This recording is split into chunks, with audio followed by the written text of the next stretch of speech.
How's it going?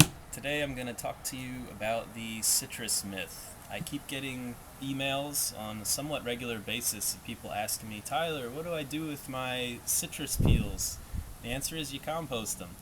Uh, Simply put, they're natural, they're organic, they break down, there's no reason to not add them.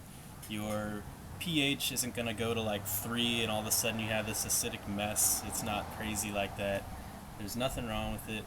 The only suggestion I would make is to break it up a little bit. So if you can chop it up into pieces, that'll help, because the skins can tend to be a bit stubborn.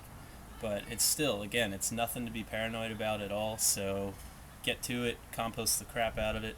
That whole myth is baloney, which you can also compost. It just takes a little while longer and it might smell.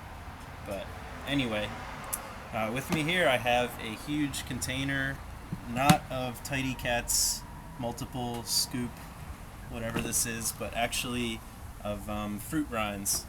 Me personally, I'm not the healthiest dude. I like to eat a lot of junk food, but my friend is constantly juicing, so she's always kind enough to give me her gift of her leftover vegetable and fruit scraps. So let's take a quick look at what she has here for us. So what you can see here is this is quite a mess we have in here. I actually went through with a little mini shovel and beat the crap out of it to try and break it up a little, but I decided to leave some of the pieces whole. So I'm going to throw in some rinds and I'm going to leave them in really big pieces, and then most of it I ground up. You can also see I got some banana in here and some oranges and some lemons, whatever. So this is the type of things that I get. I come home from work and this is on my doorstep, which is the greatest thing. I love it. So I'm going to add this to my compost, and of course, since I'm adding this much stuff, which is actually really heavy and wet and full of nitrogen, I'm going to need to add a ton of dry stuff. So it's that time of year where we're getting tons and tons of leaves.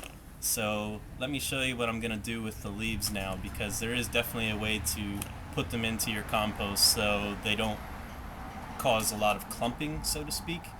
You guessed it, we shred them. So let's do that. Alright, so as you just saw, I have a ton of fruit and vegetable waste to deal with. So, because I have such a large quantity, obviously now I have to add a lot of dry material. And it's the fall right now, my favorite time of year, kind of. And if you're a composter, you know that you're out there right now hoarding all of your leaves, because this is a super important ingredient in successful compost. So, as far as that goes, for every 1 part of food scraps you put in, you want to make sure you do at least 3 parts of leaves. So that's what I'm going to do. So behind me is only just a fraction of the amount of leaves that I've cleaned up. And these gloves that I have bumps all over them. Yeah, they're pretty cool, and this actually helps me shred them.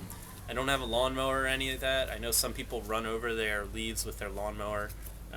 Unfortunately, I don't have that, but this is more fun anyway, even though it takes forever. So I'm going to go ahead and just start doing this. I just want to grind up my leaves, because if I put in whole leaves, just piles and piles of them, in something like this, it's just going to get really clumpy. And as a result, you're just going to have crappy compost. It'll take a lot longer to break down. But also keep in mind, you don't want your leaves to be turned to dust, because then that's not letting as much oxygen into your overall pile. So somewhere in between. But yeah, so you just want to go through and beat up your leaves really good, grind them up. So that's going to help with the process. So I'm going to be here for a while, so I guess you don't want to watch me grind up leaves for a half hour, and so that's pretty much all I have to say. So to recap, the citrus myth is exactly that. It's a bunch of crap. Add plenty of all the citrus stuff. Maybe your worms won't like it if you have a worm bin. I have a sweet worm bin, and I actually give them citrus stuff from time to time, maybe a little bit in moderation. You can see that they'll like move away from it if they don't like it, so then you just take it out. But even then, they'll still eat it. So again, no worries. So keep on composting. It's that time of year to really have fun with it. Hit the like button for my video, and get in touch with me on Facebook. because I have a lot to say and I'd like to hear what you have to say. So keep it dirty and have fun this season. All right, take care.